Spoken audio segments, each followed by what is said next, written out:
C'était un beau match, mais avant de parler du match, je voudrais dédier cette victoire à Dominique Harribagé. Voilà. Parce que il a fourni du travail depuis presque un an. Et voilà. Il faut le souligner. Avant lui aussi, parce que j'ai beaucoup de respect pour lui, Alain Casanova qui a, ces dernières années, planté les bases de ce club qui est particulier, sympathique, avec un public se soit retrouvé. Voilà, c'était une bonne première pour moi. J'ai passé un bon moment, je vous en remercie. C'est le but, dès la 5e minute, a lancé également le match de votre équipe. Ouais, le scénario était rêvé pour nous. On marque un premier but, alors qu'on n'est pas, on maîtrise pas malgré tout. Mais bon, je crois l'avoir dit depuis que je suis ici. Le TFC peut compter sur des attaquants de grande valeur, donc ça aide beaucoup. Et ce soir, on doit dire, même s'il est très difficile pour moi de retirer un joueur plutôt qu'un autre de cette performance qui était accomplie à partir du moment où on a ouvert le score, Wissam, c'est un bonbon, quoi. Voilà. Et puis quand on voit les efforts que fournit l'autre attaquant de talent qui jouait ce soir, j'ai bien sûr nommé le capitaine Martine. Et ensuite, si on défend bien, si on est appliqué, si on est groupé, si on est agressif, si on avance sur le porteur du ballon, ben on assiste à ce match-là. Voilà. Et puis après, comme dans un rêve, le scénario, au fil des minutes, devient de plus en plus plaisant, même si sur le banc on stresse, surtout quand ça fait 8 mois qu'on a oublié ce stress-là. Donc deuxième but également, et puis conjugué avec l'expulsion de Sané, donc ensuite permet de rêver à une première victoire ici, pour moi. Voilà. Ensuite, on a déroulé, on a marqué des buts, et surtout, il y a une communion avec le public qui est à mes yeux le plus de la soirée. Vous parliez du stress, justement. Comment ça va? Comment vous avez encaissé ce retour sur le banc? Ça va, c'était bien. Ce matin, avec un de mes amis, j'ai fait 2 heures de marche, donc il faut croire que mon ami et mon frère, d'ailleurs. On a fait 2 heures de marche ensemble, donc on est parti à 6h30 de l'hôtel et on a visité la ville à pied, donc c'est pas commun. Voilà. Donc je suis plus. Aujourd'hui, j'ai beaucoup de difficultés avec le volant dans les mains, mais à pied, je suis meilleur et j'arrive à me retrouver plus facilement. Donc j'irai peut-être à pied. En plus, il paraît que pour mon cœur, c'est bien.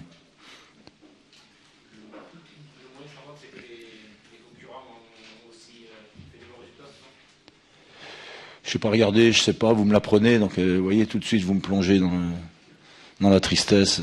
Ouais.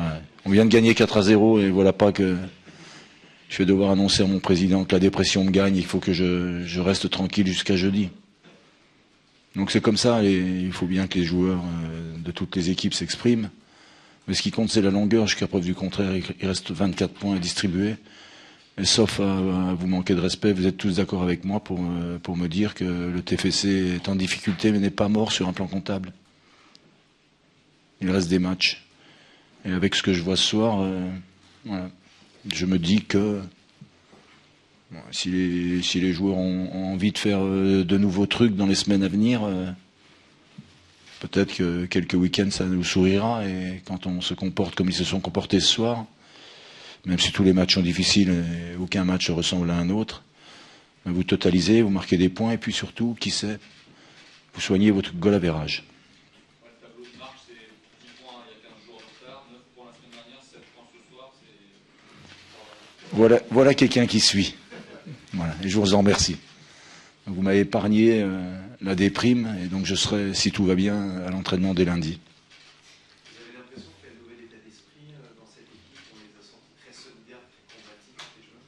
Je connaissais pas l'état d'esprit avant que j'arrive, je le méconnaissais en tout cas, je regardais les résultats, et quelquefois il s'en est fallu de peu pour que le TFC l'emporte.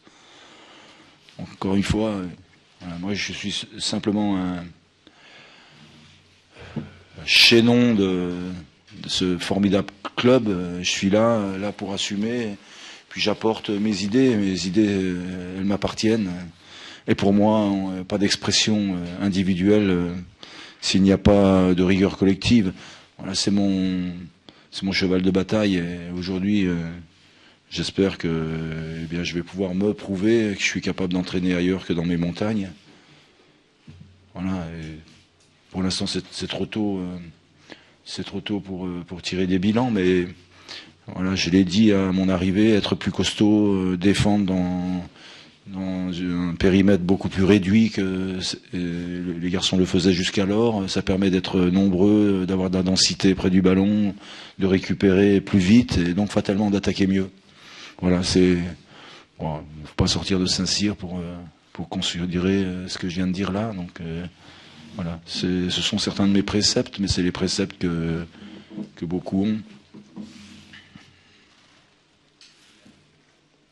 Dernière question. Le PSG sera sans doute sacré champion ce week-end. L'intérêt de la Ligue 1, c'est uniquement le bas de tableau, selon vous? C'est un extraterrestre, je ne comprends pas votre question. Paris Saint-Germain va être... On me l'a commandé. Le PSG sera sans doute sacré champion ce week-end. Quel est votre regard là-dessus? En tant qu'entraîneur du PSG qui débat Si c'est pas ce week-end, ce soit le week-end prochain, franchement, c'est le cadet de mes soucis. Le PSG survole le championnat. Voilà, s'affirme, c'est un grand club. Voilà, j'ai souvent répondu que j'étais extrêmement favorable à l'émergence du Paris Saint-Germain et des Qataris. Je trouve que ça fait du bien au football. Ça n'empêche pas les autres d'être bons.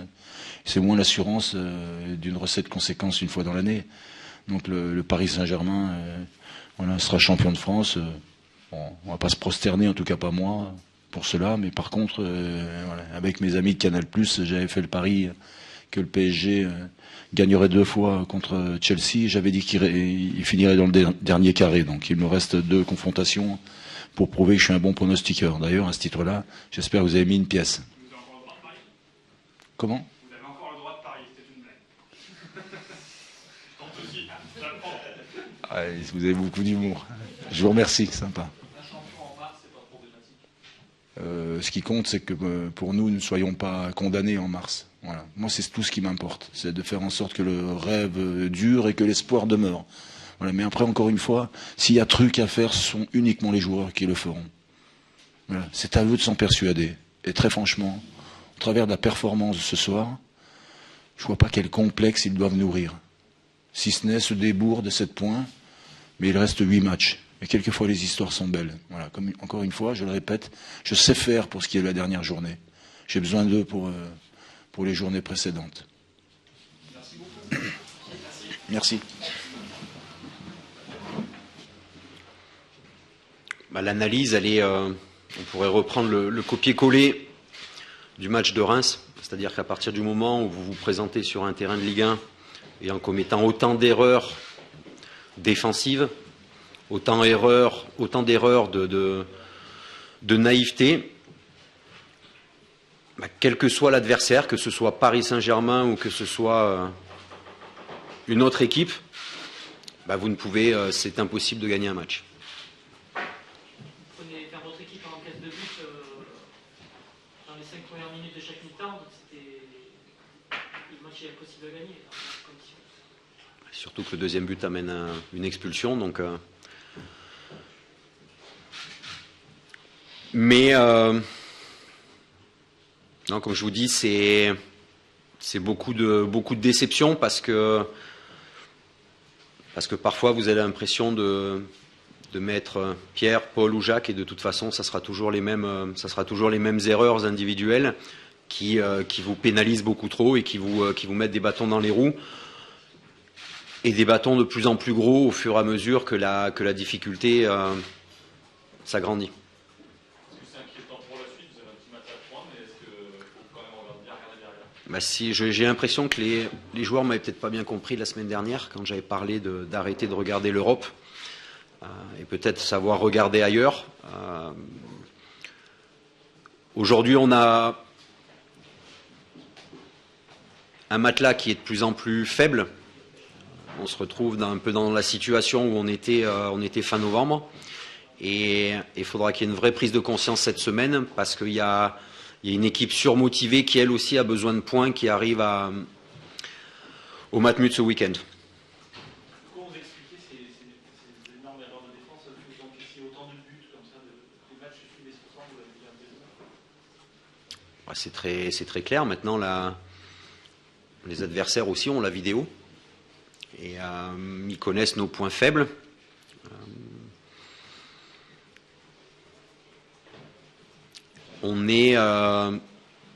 Aujourd'hui, on n'est pas en mesure de pouvoir rentrer sur un terrain en voulant faire de la gestion. C'est impossible de rentrer sur un terrain en voulant dire aujourd'hui on défend, on ne prend pas de but, parce qu'on sait que avec toutes les erreurs qui sont faites à chaque match, cela devient très compliqué de gagner des matchs. Vous êtes lassé En colère, pas lassé, en colère.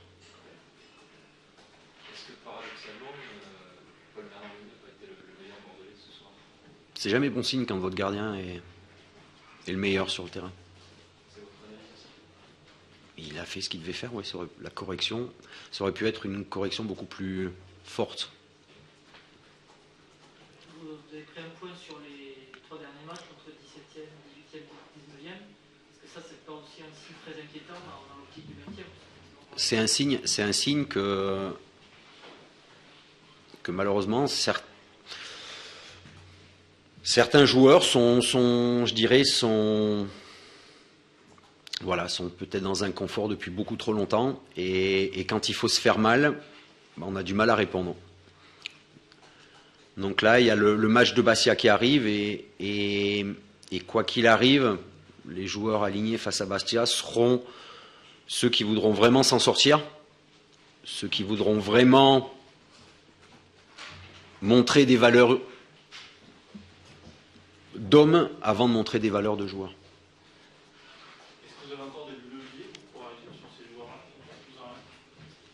De moins en moins.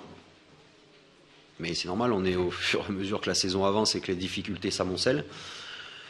Il y a de la difficulté, il y a un besoin urgent de points. 4, 5, 6, on ne sait pas. Mais de toute façon, on a un concurrent direct au maintien qui arrive à Bordeaux ce week-end, et la victoire sera impérative. C'est un match en forte pression. On sait que vous avez une équipe assez jeune, assez rajeunie. Est-ce que vous pensez que vos joueurs sont prêts à supporter cette pression-là? Je crois que ce n'est pas une question de pouvoir supporter ou pas la pression, c'est une question aussi d'avoir les yeux en face des trous et de voir la réalité en face. Quand je vois qu'à 3-0, à 10 contre 11, on essaye encore d'accélérer le jeu, de jouer vite des touches ou de vite jouer des coups de pied arrêtés, je me pose la question sur parfois l'analyse qui est faite d'une situation. Est-ce qu'il n'y a pas un problème de confiance peut-être? Pas quand on les écoute. Alors peut-être qu'il y a aussi des discours de façade, je ne sais pas. Mais aujourd'hui, qu'il y ait de la confiance ou qu'il en manque, aujourd'hui, comme je vous ai dit, c'est être conscient de la réalité. La réalité, c'est de faire un match d'homme avec les 3 points au bout contre Bastia. Justement, sur quel joueur quel relais vous pouvez vous appuyer? Parce que les joueurs les plus expérimentés, aujourd'hui, c'était plutôt ceux de la défense centrale qui ont fait un peu craquer sur les premiers jours. Quel relais vous pouvez trouver dans le vestiaire? Vous avez la réponse dans la question. Vous n'avez pas beaucoup de relais. Si ces joueurs-là ne sont pas Quand vous avez une équipe jeune, que vos cadres sont déjà absents, c'est sûr que je dirais ceux qui restent, on peut pardonner beaucoup de choses à la jeunesse, mais aux joueurs plus expérimentés, c'est la pilule est plus difficile à avaler. Est-ce que l'idée ou l'envie de démissionner vous a effleuré ce soir quand vous voyez 4-0, que ça ne repart pas? C'est très nouvelle génération de démissionner. C'est très nouvelle génération. Dès que c'est dur, on démissionne. Dès que c'est dur, on arrête. Dès que c'est dur, on change de programme de télé. Dès que c'est dur, on change d'école. J'espère encore faire partie d'une génération qui plus c'est dur et plus ça nous motive à travailler. Est-ce qu'on peut vous interroger sur le possible titre du PSG demain, malgré la situation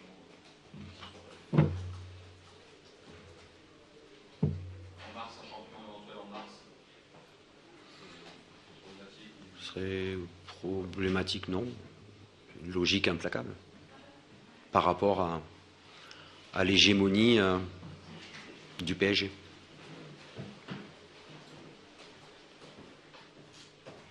Ok, merci beaucoup. Merci.